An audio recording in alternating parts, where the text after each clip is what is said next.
तुमने फॉर्म में लिखा है कि तुम्हारी शादी नहीं हुई है, तो फिर ये बच्चा? देखो, तुम्हें सब कुछ सच बताना होगा। अगर तुम्हारे पास कहने के लिए कुछ भी नहीं है तो तुम्हें यहाँ से जाना होगा।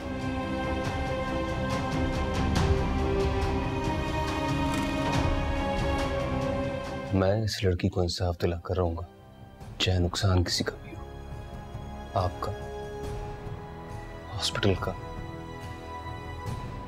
या मेरा।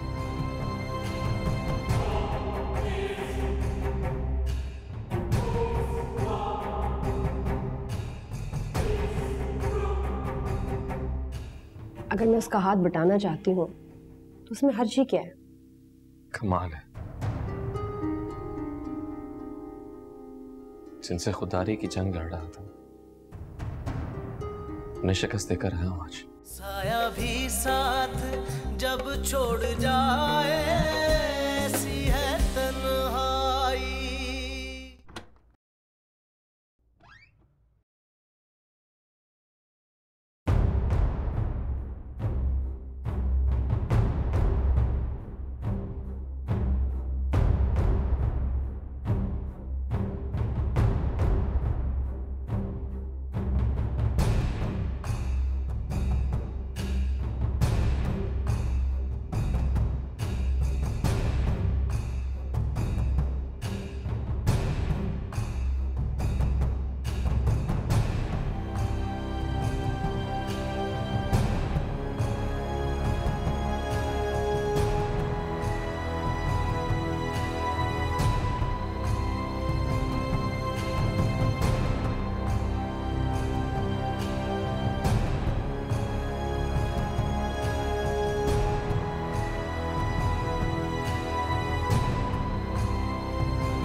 पाकीज़ा याद आ रही है, इसलिए यहाँ आ गई थी। कितनी अजीब बात है ना साहब,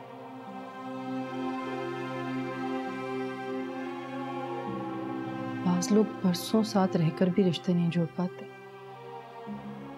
और बाज लोग एक पल में ऐसे जिंदगी के साथ जुड़ जाते हैं कि उनकी कमी कोई पूरी कर ही नहीं सकता। पाकीज़ा भी मेरे साथ ऐसे रिश्ता जोड़ गई। लाख उसे गैर कहकर दिल को मनाने की कोशिश करूं मगर सुकून ही नहीं मिलता। जितना भुलाने की कोशिश करती हूँ उतनी याद आती है मुझे।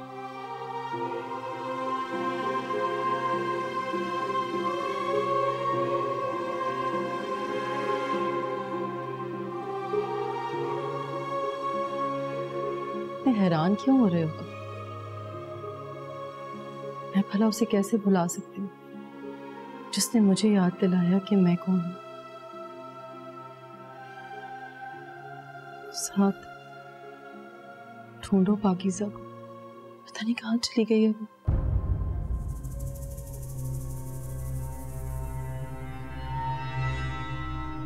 जी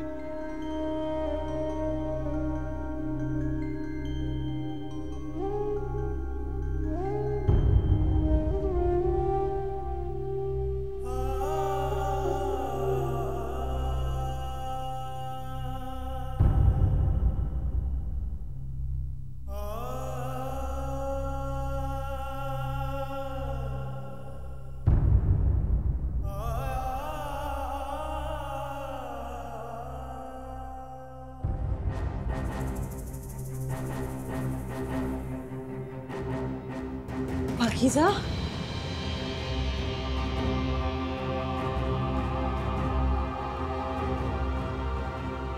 पाकीज़ा,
हेलो। डिस्टर्ब तो नहीं किया तुम्हें? नहीं बोला। हाँ, खाना खा लिया तुमने? जी मैं लंच ही कर रहा हूँ। हाँ ठीक है, तुम लंच करो। खुदा हाफिज।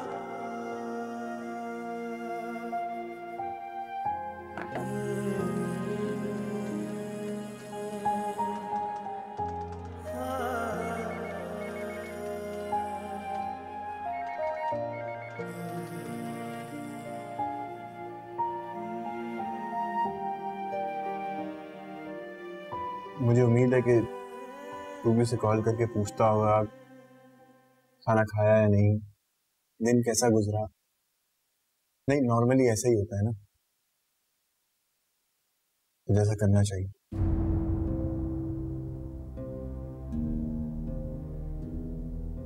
रिमशा का गायब है आजकल। मेरी उससे बात नहीं हुई।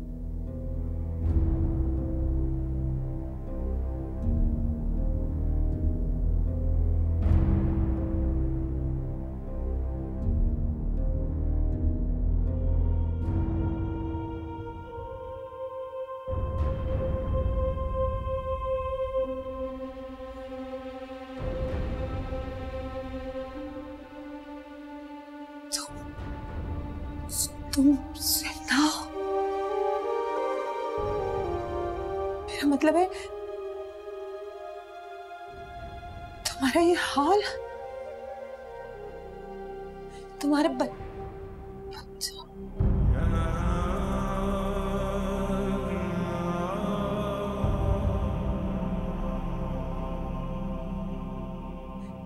तुम्हारे शौहर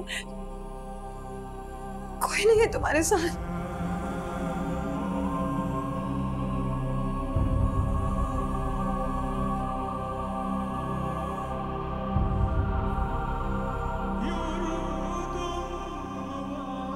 कहने को बहुत कुछ है बाकी, तुमसे पूछने को भी बहुत कुछ है, लेकिन ना तो तुम मेरे सवालों के जवाब दे पाओगी, ना तुम में इतनी हिम्मत है और ना मुझ में इतनी जुर्रत।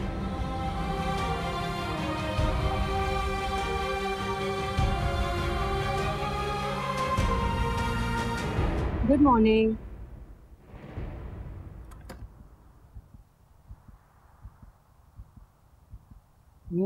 गुड।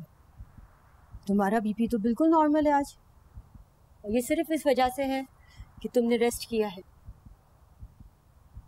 और इसी शर्त पर अब मैं तुम्हें घर जाने की इजाज़त देती हूँ, लेकिन रेस्ट करना है और स्ट्रेस नहीं लेना है। ओके?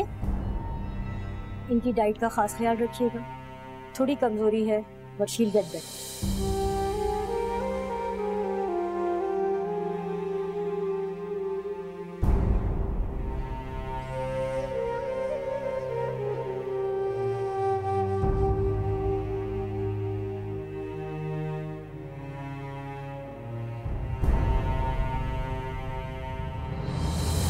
मुझे पता है तुम्हारी तबीयत ठीक नहीं है, ऐसे कब तक कैसे रोड पर घूमोगी?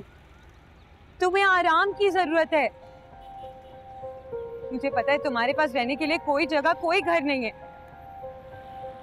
सही कहा था मुझे, बिल्कुल सही कहा था उसने। वो जो आंखें उसने देखी थी ना, वो तुम्हारी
देर कर दी तुमने आज हमजा। ऑफिस में काम बहुत ज्यादा था। तो फोन कर दिया करो। वो अम्मी की तबीयत ठीक नहीं है। मैंने तुम्हें फोन किया था, तुमने उठाया ही नहीं। बहुत घबराहट हो रही थी मुझे। भाई पर पता नहीं चला, आंटी की तबीयत को क्या हुआ?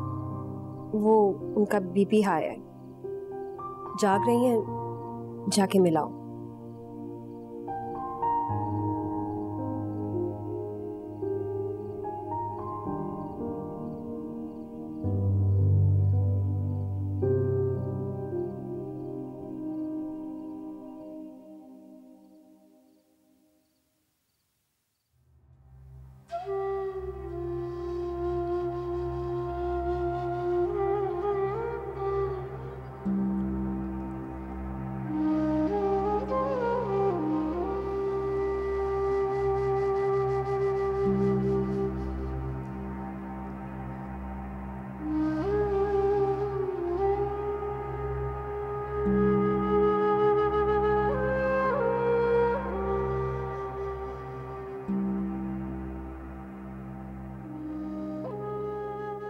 तुम्हें घबराने की जरूरत नहीं है पाकीज़ा। तुम्हें पता है ना, इस घर में मेरे अलावा और कोई है ही नहीं। लेकिन तुम्हें इस बात का अंदाजा है ना कि सारी जिंदगी बंद कमरे में गुजारना मुमकिन नहीं है। एक ना एक दिन तुम्हें उन सब चीजों का सामना करना पड़ेगा जिनसे तुम भाग रही हो। सारे रिश्तों का, सारी हकीकत का। अब फैसला तुम्हें करना है पाकीज़ा कि तुम कब तक खुद में इतनी हिम्मत पैदा कर पाओगी कि इस अधूरी कहानी को मुकम्मल कर सको। अगर एक बात ध्यान में रखना, वक्त कहीं इतना ना गुजर जाए कि जब वो सारे किरदार तुम्हारे सामने आए तो इतने धुंधला चुके हो कि तुम उनको पहचान ही ना पाओ।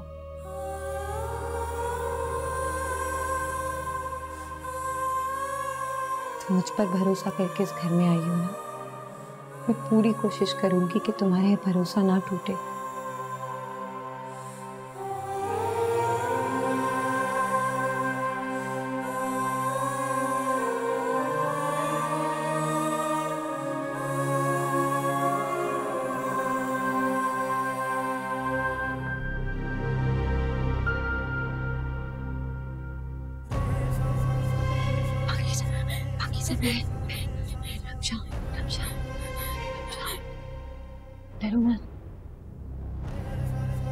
प्लीज कुछ बोलो, मैं तुम्हें सुनना चाहती हूँ। मैं तुम्हारे आगे हाथ जोड़ती हूँ, प्लीज कुछ बोलो। साया भी साथ जब छोड़ जाए ऐसी है तन्हाई। मुझे उम्मीद है कि तू भी उसे कॉल करके पूछता होगा खाना खाया या नहीं, दिन कैसा गुजरा। नहीं, नॉर्मली ऐसा ही होता है ना, जैसा करना चाहिए।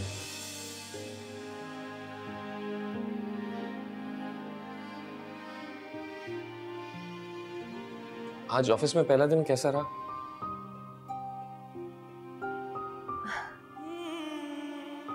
काफी बोरियत रही। ज्यादा कुछ काम करने को नहीं था ना, तो मैंने सोचा कि क्यों ना इधर उधर देखूं कि ऑफिस में और क्या चल रहा होता है। तो वो एडमिन में है एक अदनान साहब, उनकी बीवी के कोई 9 दफा फोन आए। और एक होते हैं साजिद साहब, इतनी चाय पीते हैं 7 कप तो मैंने देखे। फिर एक लड़की है मेरे साथ वाले डेस्क पे होती है, हिना। मैंने बड़ी कोशिश की उससे बात करूं, लेकिन काफी मसरूफ थी अपने काम में और अपने बॉयफ्रेंड से बार बार किसी लॉन के सूट का जिक्र कर रही थी। कल तक उसको दिला ही देगा, आई एम श्योर। देखा, तुम्हें भी बोर कर दिया मैंने। सोचो मुझ पे क्या गुजरती होगी। चलो खाना खाओ। अरे रोटी तो ठंडी होगी, मैं अभी गर्म ला। मैं खा लूंगा। पक्की बात?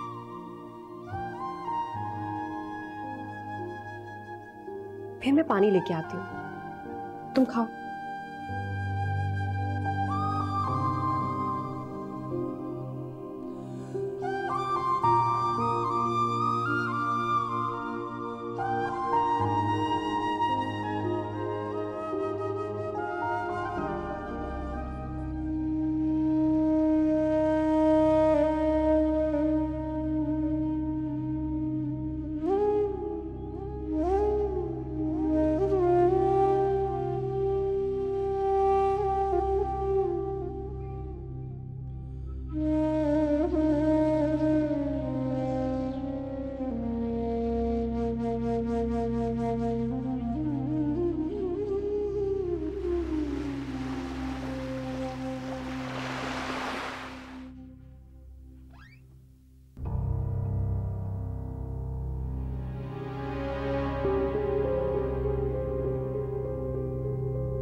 डरो मत। ना स्ट्रेस लेके अपने आप को मजीद असियत मत दो। खाना भी नहीं खाया तुमने। डॉक्टर ने कहा था कि अपनी डाइट का खास ख्याल रखना है तुमने, वरना तबीयत मजीद खराब हो जाएगी। घबराओ मत, मैं हूं बस।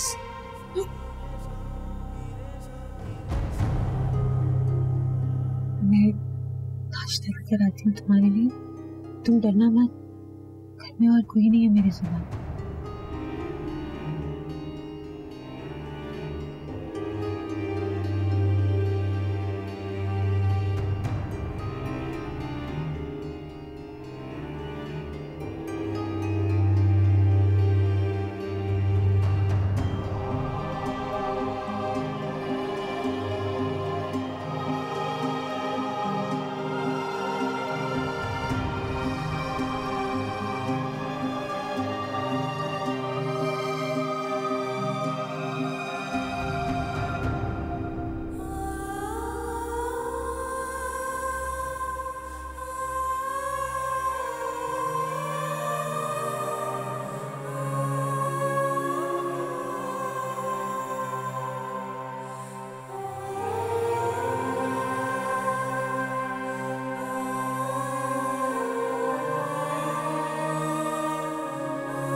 कहाँ गायब हो जनाब? फोन भी बंद, घर जाओ तो ताला लगा होता है। कहीं भी नहीं, सबसे थोड़ा बिजी। अच्छा तो ये बात है। ये दवाइयाँ किस लिए, क्या हुआ तुम्हें? भाई वाह, आज तो मिठाई बांटनी पड़ेगी। कहाँ थी तुम एक हफ्ते से? नहीं आती। अच्छा सुन, रात को खाने पे आना, अभी मैं ऑफिस के लिए लेट हो रही हूँ। मैंने जॉब शुरू कर दी है।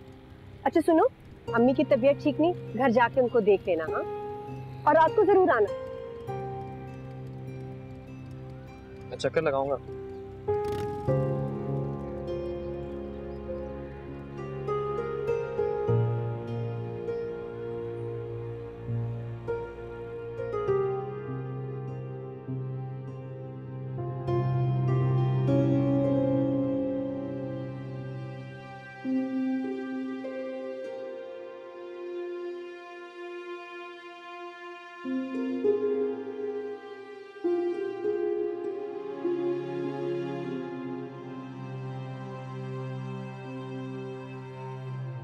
समझ में नहीं आता खुदा का कलाम पढ़कर तुम्हारी मग़फ़िरत की दुआ करके तुम्हारा फ़र्ज़ अदा करूं या अपने लिए रहम की अपील करूं। रोज़ाना इस सवाल का जवाब ढूंढने की कोशिश करती हूँ, मगर दिल की बेचैनी बढ़ती जा रही। अजीब कैफियत है। खुदा की अदालत में मुद्दई भी मैं हूँ और मुजरिम भी। सफाई देने लगती हूँ तो जुर्म का एहसास होता है। जब का सोचती हूँ तो सजा के तसव्वुर से रूह कांप जाती है।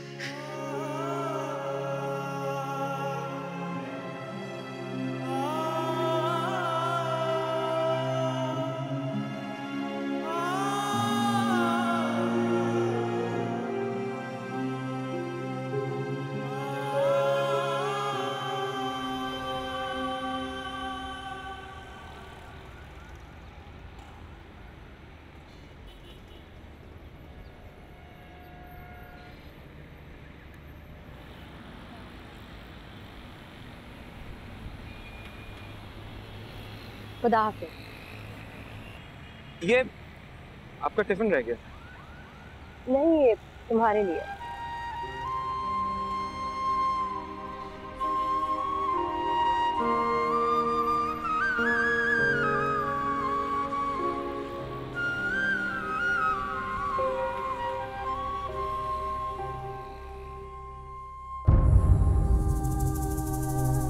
पाकिज़ा, एक ना एक दिन तुम्हें उन सब चीजों का सामना करना पड़ेगा जिससे तुम भाग रही हो।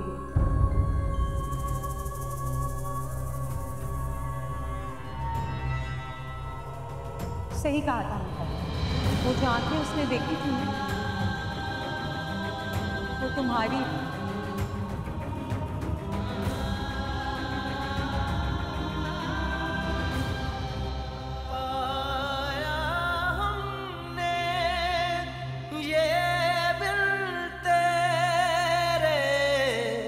रंज की राहें और गम के अंधेरे,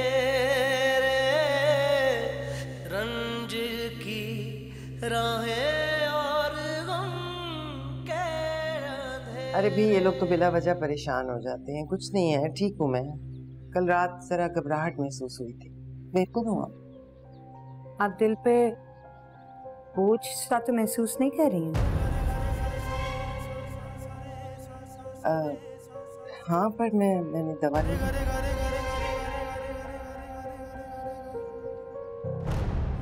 मैं जानती हूँ आंटी, सबके सामने आप अपने आप को बहुत मजबूत रखती हैं, मगर अंदर ही अंदर पाकीज़ा की याद आपको बहुत सताती है।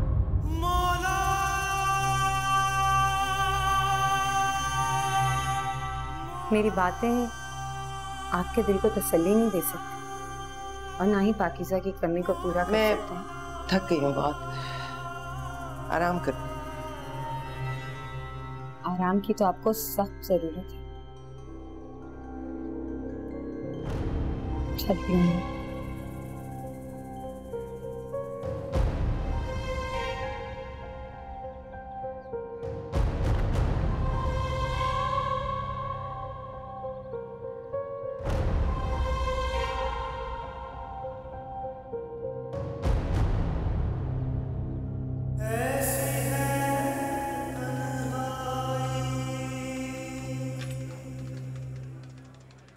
ये लो चैंपियन, तुम्हारा स्पेशल चाय।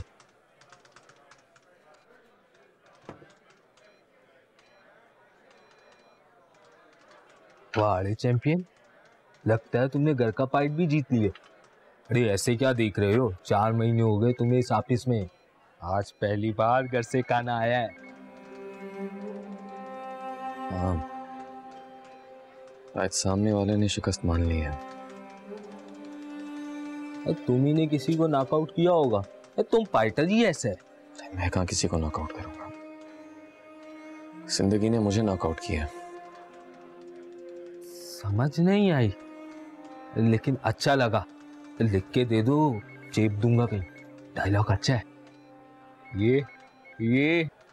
ये बात हुई ना फाइटर।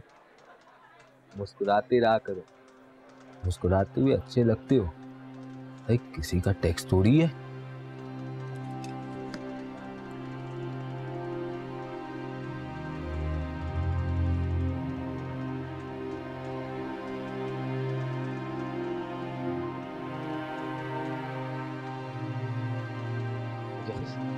अकाउंट्स की फाइल मतलब तुम्हारे पास आती है?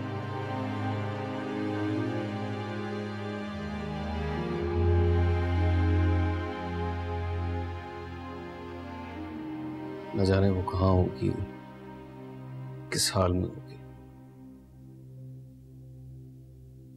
किस्मत के साथ उसका ट्रैक रिकॉर्ड भी अच्छा नहीं,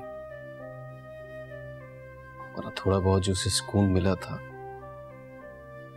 किस्मत उससे न छीनती।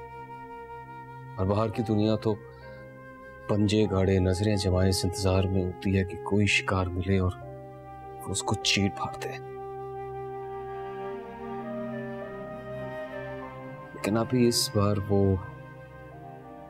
सह नहीं पाएगी। साथ तुम शायद पाकीज़ा को समझ नहीं सके। वो सहना सीख चुकी है, अब दुनिया के लिए तरने वाला साबित नहीं होगी। जो कुछ उस पर गुजरा है उसके बाद तो वो पत्थर हो चुकी है। इतना दर्द सह चुकी है कि अब महसूस करने की सलाहियत भी खो बैठी है।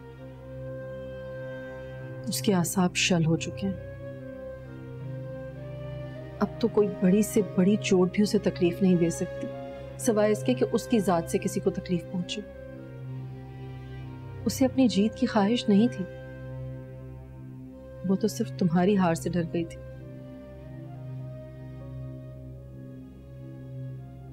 सोचना मेरी इस बात पर।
ये कैसा ज़ब्त है पाकीज़ा?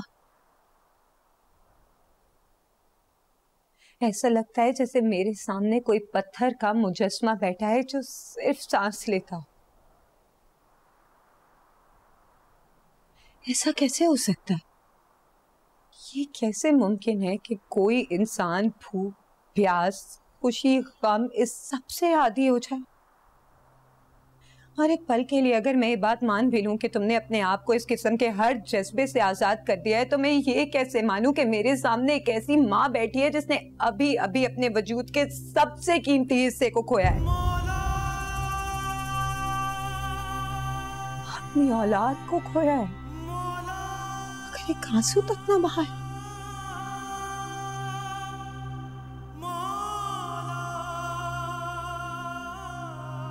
नहीं पाकीज़ा, ये रिश्ता तो सबसे बेलौस, सबसे पाक रिश्ता होता है। इस बेलौस और पाक रिश्ते से तो कोई माँ खुद को आजाद कर ही नहीं सकती। सब टूट जाते हैं, मगर एक माँ का आंसू फर्श से लेके अर्श तक को हिला के रख देता है।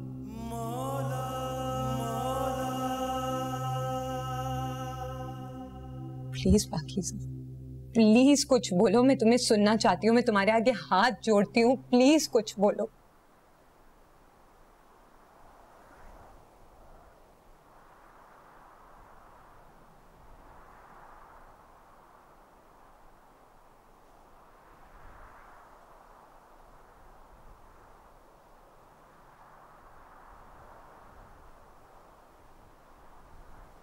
कौमे में थी मैं जब उस नन्ही सी जान ने मेरे वजूद में जन्म लिया था।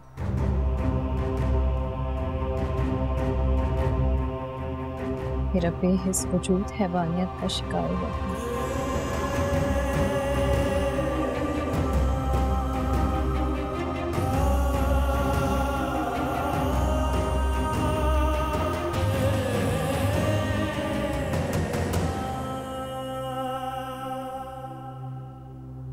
तुम जानना चाहती हो ना ये सब मेरे अंदर कहां से आया?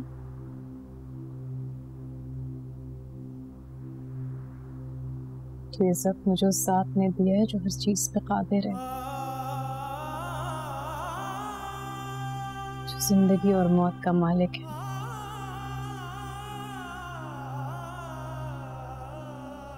शायद वो मुझे आजमाना चाहता था,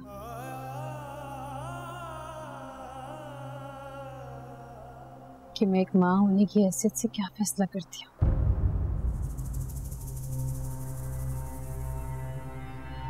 क्योंकि दुनिया ने तो मुझसे जुड़े इस वजूद को हराम करार देना था, नाजायज करार देना था।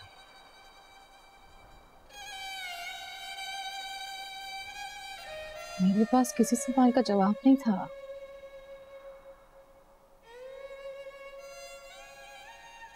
कहती उसका फैसला है,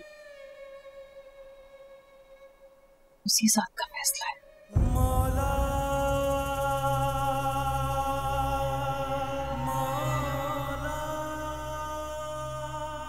अरे वो किसी जान को इस दुनिया में लाना चाहता है तो मेरी क्या मजाल, मेरी क्या मजाल जो मैं उससे जिंदगी का हक छीन सकूं। बस उसके दरबार पे गई और सर झुका लिया और भूल कर लिया उस नन्ही जान को।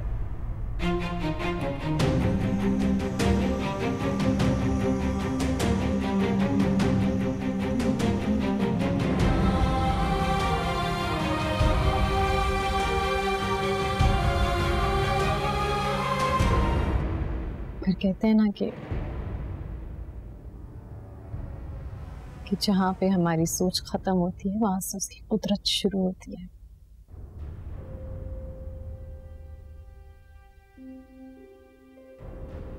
हम अपना फैसला करते हैं और वो अपना।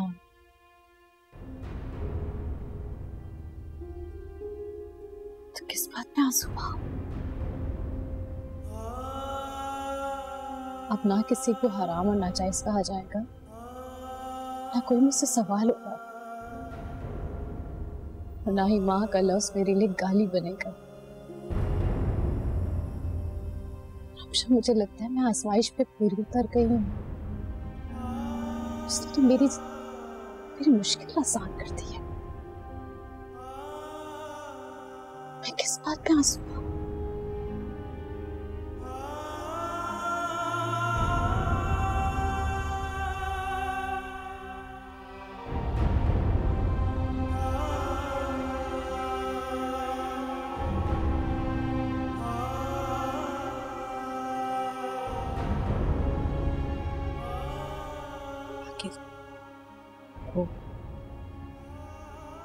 मैं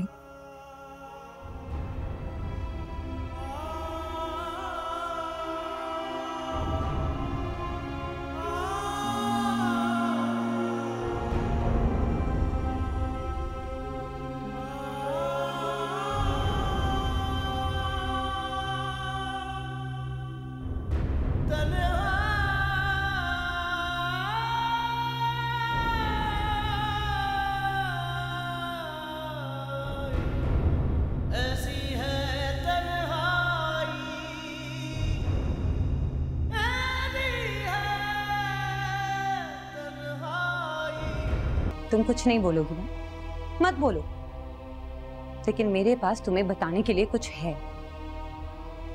एक ऐसी तल्ख हकीकत जिसे जानने के लिए तुम्हें मेरे साथ चलना पड़ेगा।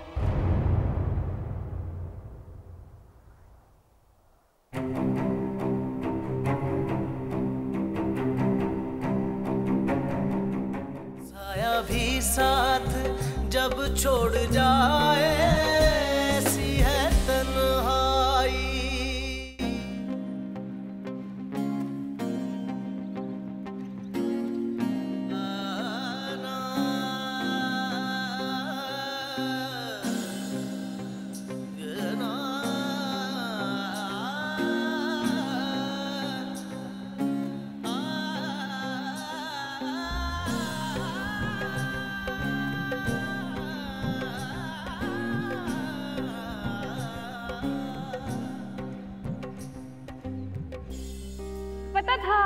मुझे पता था मैं सिर्फ 7 मिनट लेट हुई हूँ, लेकिन आप मुझे यहीं सड़क के बीच में ही मिलेंगी।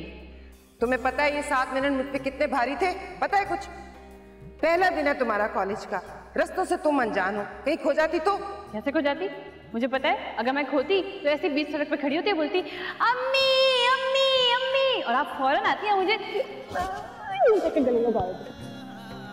अच्छा चलो अंदर, ज्यादा मुझे खुश करने की कोशिश ना करो। नारियल पानी पीऊंगी? नहीं पीऊंगी। ये बिन तेरे रंज की राहें और गम के अंधेरे, रंज की राहें और गम के अंधेरे, वो भी तो हमसे खो गया।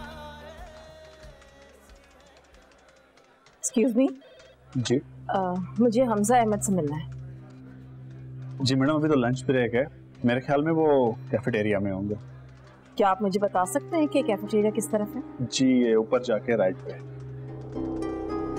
Thank you.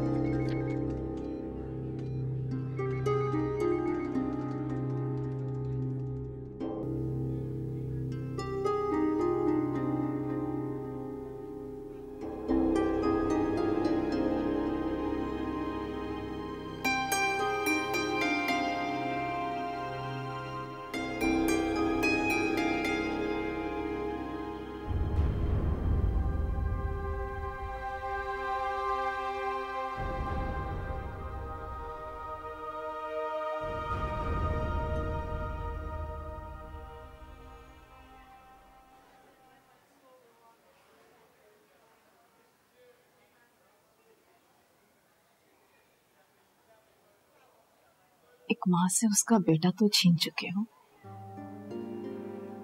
क्या अब एक बीवी से उसका शौहर भी छीन लोगे?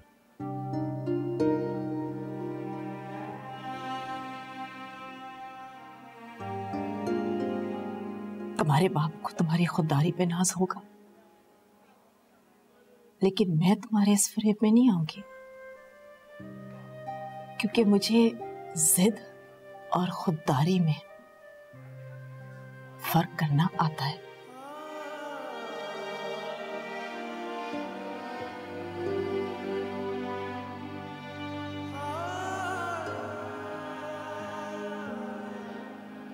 तुम उन्हें तो इमोशनल ब्लैकमेल कर सकते हो, लेकिन मुझे नहीं। और हाँ, खुद भी इस खुददारी के धोखे में मत रहना, क्योंकि जो बेटा अपने माँ बाप को छोड़ सकता है, किसी को भी छोड़ सकता है।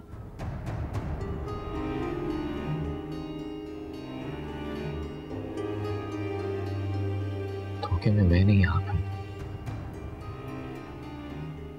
मैंने आपको नहीं छोड़ा, बस वही किया जो आपने किया। जहां तक बात है मेरी खुददारी की, तो ये मुझे विरासत में मिली है, चाहकर भी इसमें मिलावट नहीं कर सकता।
अम्मी, आपको आराम की जरूरत है, तबीयत खराब है आपकी।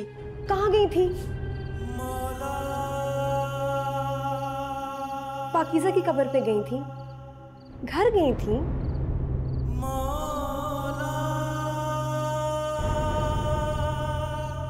अम्मी, कम से कम अपना फोन तो साथ ले जाया करें। मैं तो डर गई थी, सारा दिन आपको ऑफिस से कॉल कर रही थी, फिर रमशा को फोन किया, उसने बताया घर के बाहर तो ताला लगा हुआ है। मेरी जान ही निकाल दी आपने। अरे अम्मी,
पाकिज़ा को हमजा से छुपाती रहूंगी।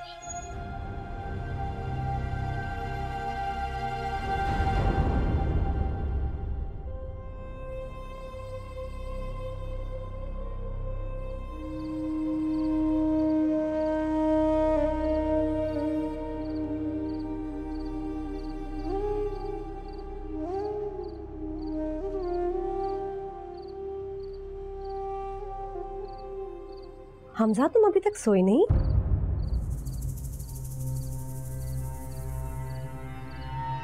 नींद नहीं आ रही मुझे। मैं नहीं जानती कि मुझे इतना हक है कि मैं तुमसे पूछ सकूं कि तुम किस बात को लेके इतना परेशान हो, लेकिन शायद मॉम आई थी ऑफिस।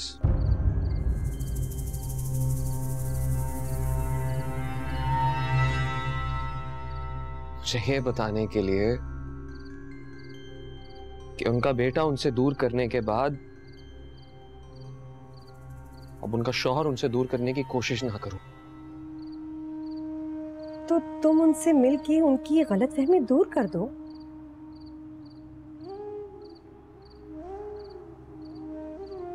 देखो हमजा, वो तुम्हारी माँ है, तुम पे सबसे ज्यादा हक उनका है। वो तुमसे कितनी भी नाराज क्यों ना हो जाए, तुमसे जुड़े जज्बात खत्म तो नहीं कर सकती ना। लेकिन तुम उनकी नाराजगी खत्म कर सकते हो, या कम से कम कोशिश तो कर सकते हो ना।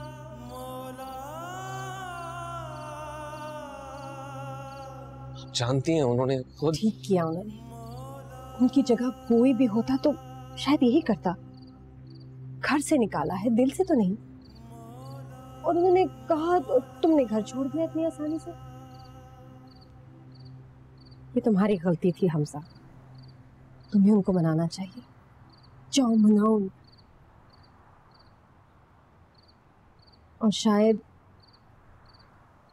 उनको असल तकलीफ इसी बात की है कि उनके बेटे ने उन्हें मनाया भी नहीं, जरा सी भी कोशिश नहीं की।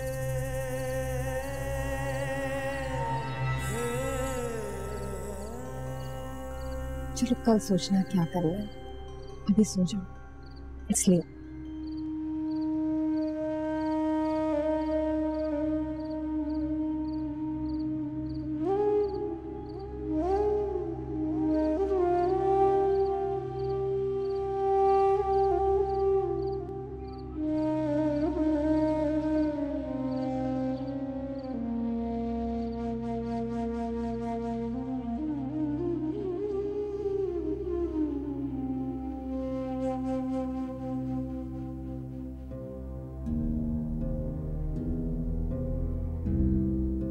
पाकीज़ा, मुझे मजबूर मत करो कि मैं सच जानने के लिए किसी ऐसी हद तक चली जाऊं जो तुम्हारे लिए तकलीफ दे हो।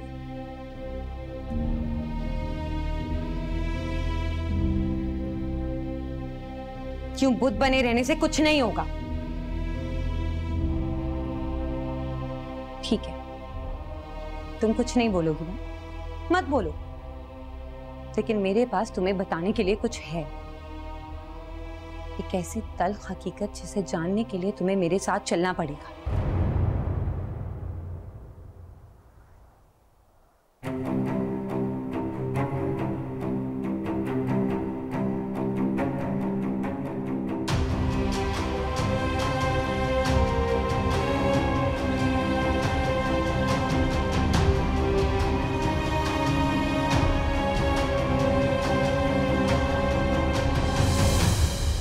तरह हैरान होकर मुझे मत देखो। हैरान होना तो मेरा बनता है। किस बात का यकीन करूं? तुम्हारे अपने सामने जिंदा खड़े होने का,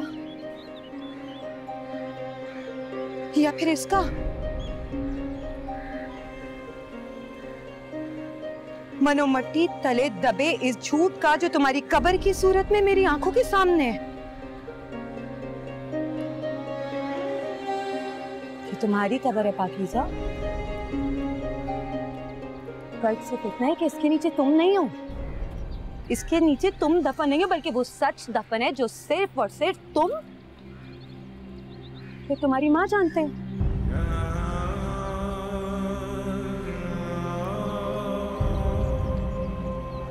वो सच जो तुम्हारी फिक्र पे तुम्हारी माँ को उदास नहीं करता, बल्कि बेचैन कर देता है। तुम्हारे नाम पे उनकी आंखों में आंसू नहीं आते, बल्कि खौफ नजर आता है।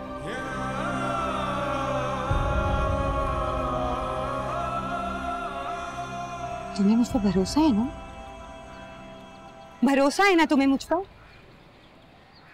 मैं तुम्हारे इस भरोसे को तोड़ना नहीं चाहती, लेकिन अब अगर तुम चुप रही ना और तुमने मेरे सवालों के जवाब नहीं दिया,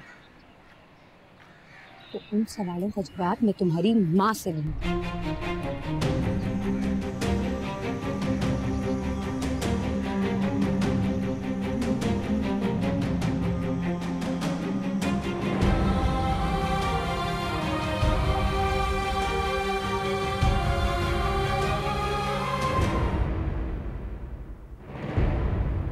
मेरी खामोशी की वजह ये नहीं थी कि जो कुछ हुआ उसे मैं दुनिया से छुपा के रखना चाहती थी,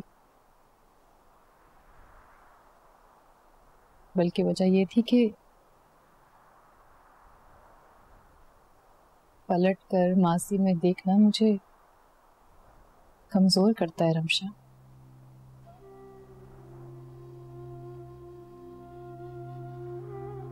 पलट कर देखती हूँ तो सामने खड़ा वो शख्स याद आता है जिसने मोहब्बत के नाम पर आजमा कर मेरा सब कुछ छीन लिया मुझसे।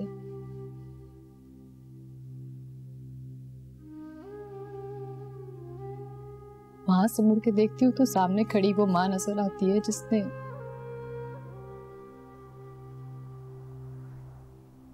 अपने हाथ में मोहब्बत करने वाला थामे नफरत को जहर खिला दिया था मुझे। इसलिए मैंने अपने होठ सी लिए,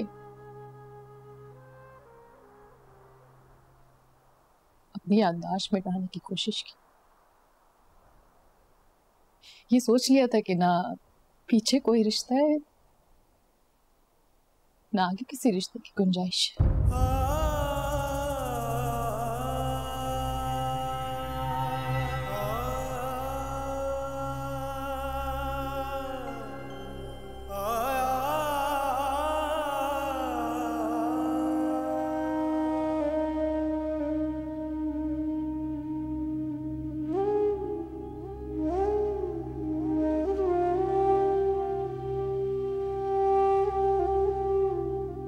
दो गज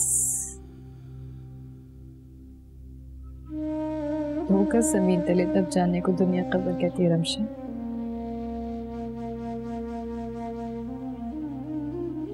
लेकिन मेरे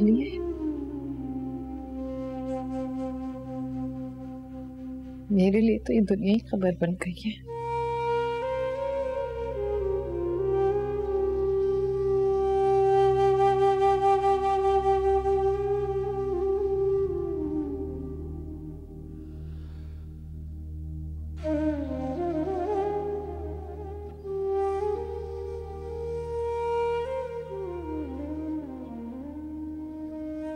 अब मैंने तुम्हारे सारे सवालों का जवाब दे दिया है,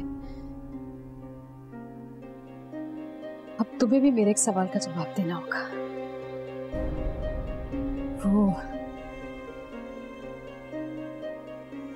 वो हमजा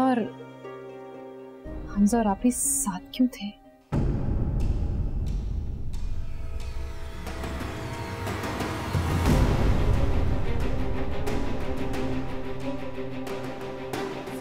भी साथ जब छोड़ जाए ऐसी है तन्हाई।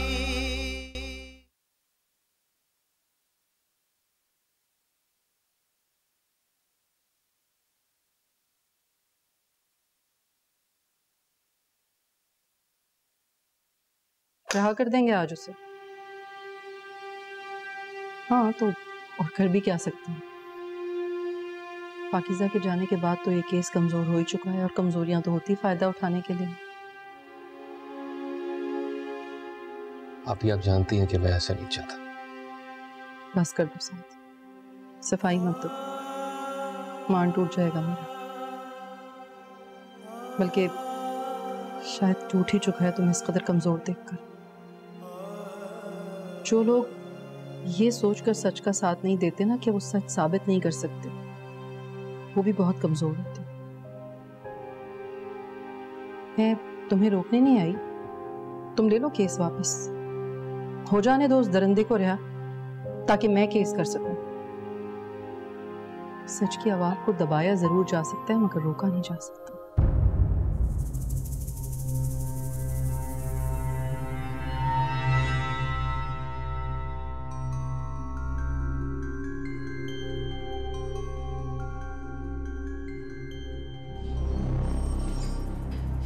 यार कुछ जरूरी डॉक्यूमेंट्स हैं, उन पे तुम्हारे साइन लेने थे इसलिए बुलवाया। बाकी सब मैं क्या हो गया डॉक्टर साहब? अरे खाली हाथ आ गए, मिठाई लेके नहीं है?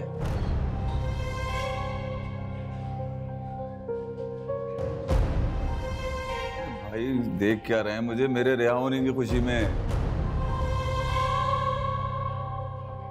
से यार कितना बेवकूफ हूं मैं। मिठाई तो मुझे खिलानी चाहिए। यही सोच रहे हो? क्या बना तुम्हारे केस का? कुछ नहीं होगा। डॉक्टर तुम्हें कहा था कि इस पराए फड्डे में पाँव ना अड़ाओ, कुछ हासिल उसूल नहीं होगा। क्या है ना कि ये दुनिया बड़ी अजीब है। पराई औरत, जानते हो ना, पराई औरत के साथ शराफत करो या खिबासत, उंगलियां दोनों सूरतों में ही उगती हैं, समझे? और नुकसान उठाता है बेचारा शरीफ आदमी।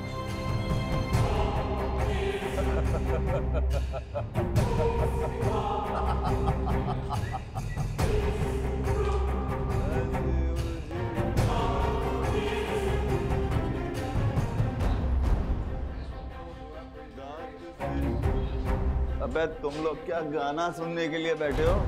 चल पानी निकाल गाड़ी में।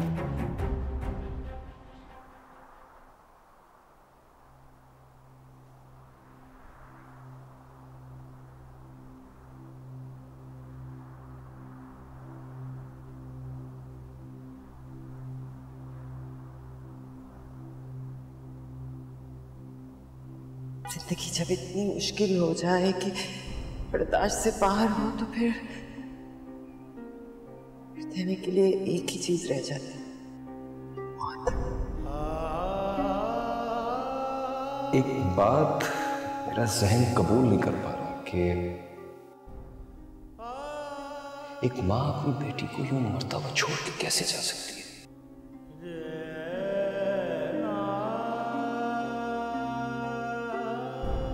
ये तुम्हारी कब्र है पाकीज़ा, राइट से पूछना है कि इसके नीचे तुम नहीं हो। इसके नीचे तुम दफन नहीं हो, बल्कि वो सच दफन है जो सिर्फ और सिर्फ तुम, ये तुम्हारी माँ जानते हैं, तुम्हारी माँ जानते हैं।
डॉक्टर साहब, दिल तो हमारा भी नहीं चाह रहा उसे छोड़ने को, मगर क्या करें, मजबूर है। ऊपर से आपके हॉस्पिटल वालों का इतना प्रेशर है। अगर लड़की का बयान होता ना अदालत में तो फिर मैं देखता उसे कौन बचाता है। खैर अब जो भी है सो है, अब इस पे साइन कर दो।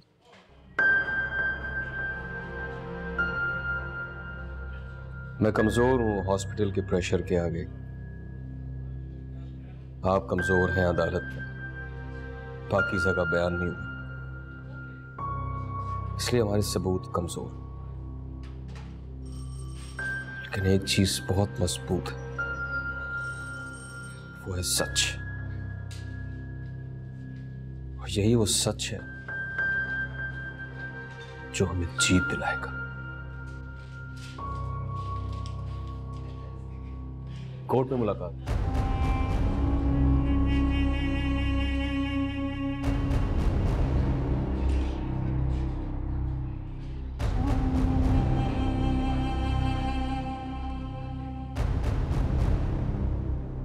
आप शुरू करें, मैं आती हूँ।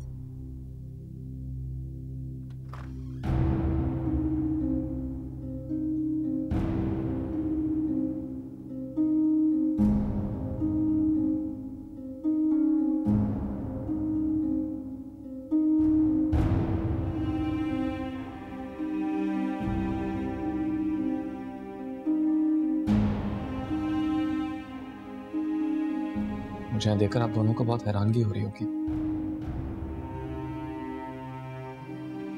यही तवक्को की थी ना कि मैं तो जिद्दी हूं, अपनी बात पर अड़ा रहूंगा।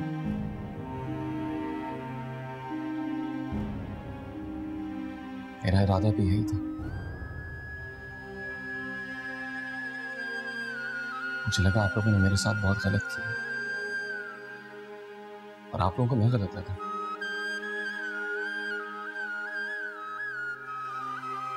जानते हो मेरे फैसले से आप दोनों को बहुत तकलीफ पहुंची है। आप लोग अपनी जगह सही हैं और मैंने जो फैसला किया उसके अलावा कुछ और करना मेरे लिए मुमकिन नहीं था। सफाई देकर क्या साबित करना चाह रहे हो हमजा? यही कि ना आप गलत थी ना मैं, बस वक्त गलत था। अपनी कोताही को वक्त पे मत डालो। वक्त ही इंसान को समझाता है अपने और गैरों में फर्क। लेकिन तुमने तो कमाल ही कर दिया। तुमने गैरों के लिए अपनों से ही रिश्ता तोड़ लिया।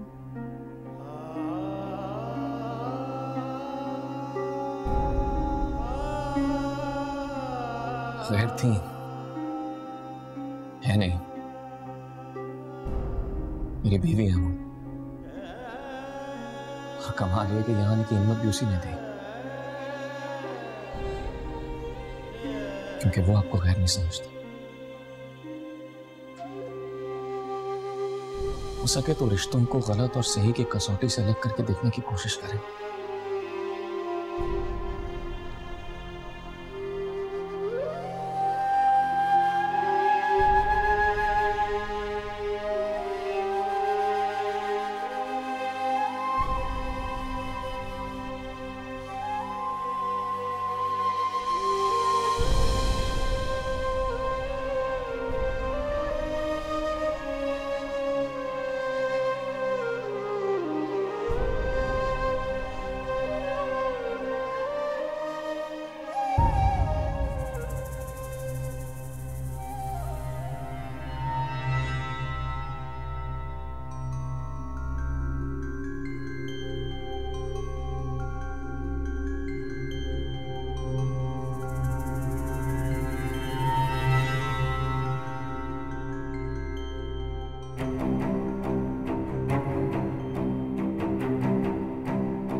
ठीक कहा था हमजा ने, वो आंखें मेरी ही थी।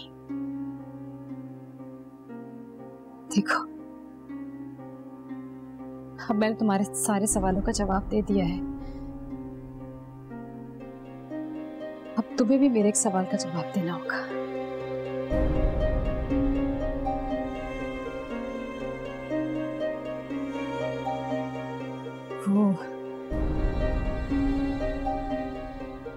वो हमजा और आप ही साथ क्यों थे?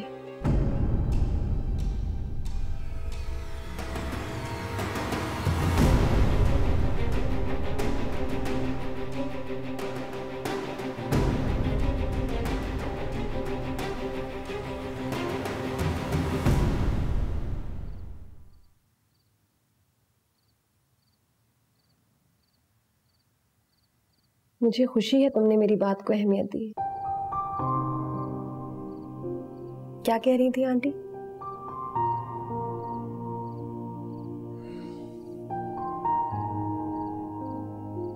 वही जो अब तक कहती आई हैं।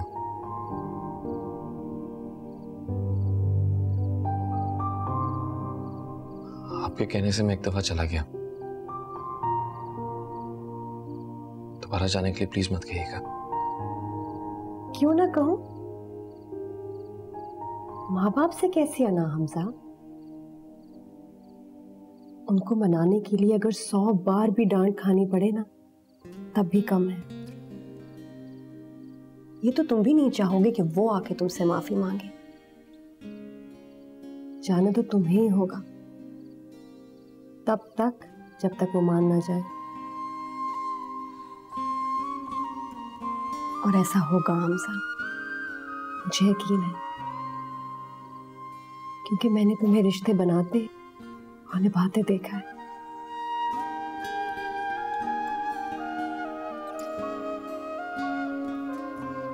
चलो खाना खाओ।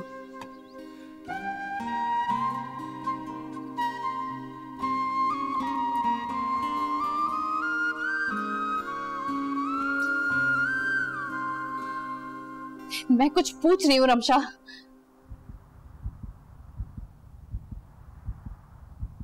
जितना मुश्किल मेरे लिए तुम्हारे सवाल का जवाब देना है ना पाकीज़ा, उससे कई ज्यादा मुश्किल तुम्हारे लिए जवाब सुनना होगा। नहीं,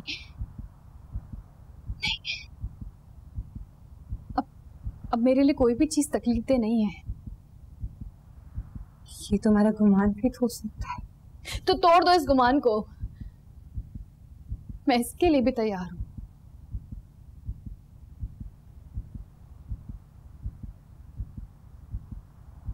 हमजा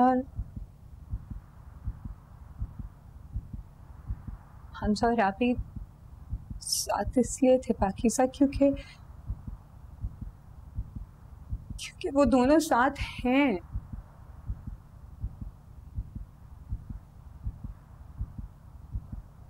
हमजा ने आप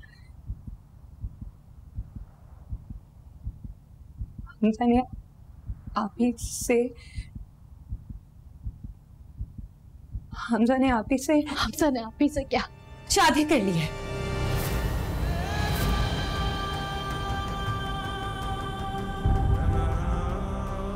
लेकिन ये पूरा सच नहीं है पाकीज़ा।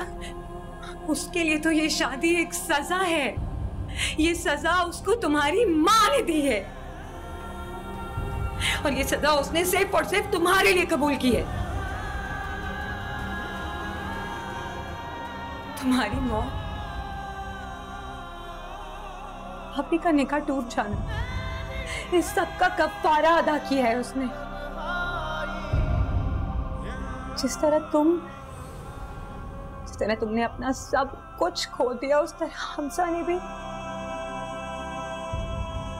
बल्कि तुम्हारे साथ साथ अपने माँ बाप को भी खो दिया, और सबसे बढ़ के उसने अपने आप को भी खो दिया।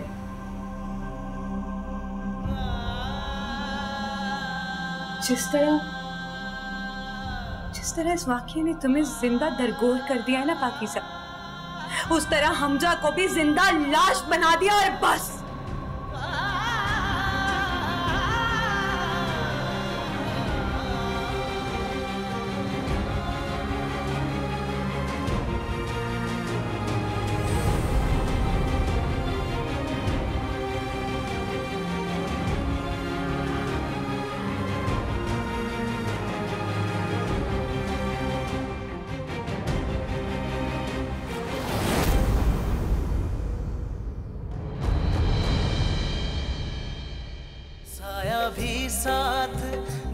छोड़ जाए